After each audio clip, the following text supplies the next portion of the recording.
Good morning, everyone. I was asked a question the other day. A lady whose husband has been coming to Mass with her for a very long time, but he's not a Catholic. And she was saying, what can she do to make him Catholic? How can he go to and receive communion and so forth? Because he has a desire to do so. And it's an important question because I think some people might be sort of stuck. So what do I do from here?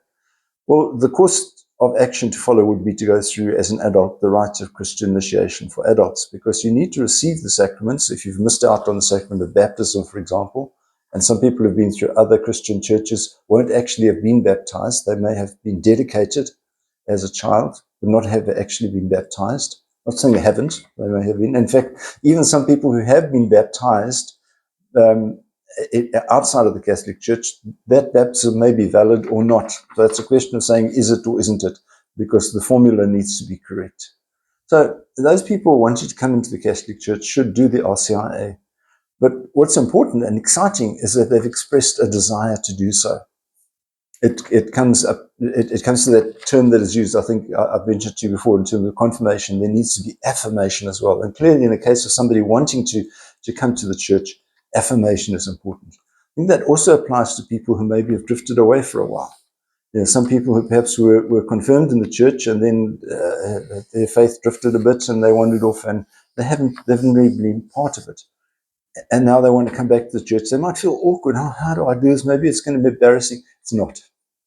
We rejoice. Everybody should rejoice when somebody wants to come back. And we always think about the prodigal son.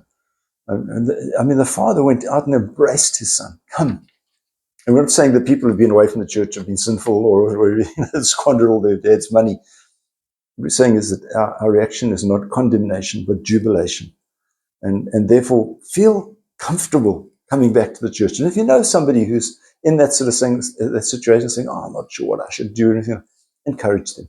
Really encourage them and perhaps walk the journey with them. It's not, I've spoken to some people saying, I would love to see you at church again, but they may be more persuaded, if you like, if I would say, I will meet you at your place and let's go together. Awkward for me as a deacon because they might feel intimidated by that. But perhaps it's an opportunity to do that. So if you are in a situation where somebody's wanting to come in, and that may be something that you need to address. In the case of people who've been through divorce, for example, maybe they don't understand their situation. And we do encourage them, just come and chat to us. We're not chasing anybody away. We want to open the doors and we want to let you know how to open those doors and where to come to. So have a wonderful day. We hope to see masses of people coming to church. We'll see you again. God bless. Bye-bye.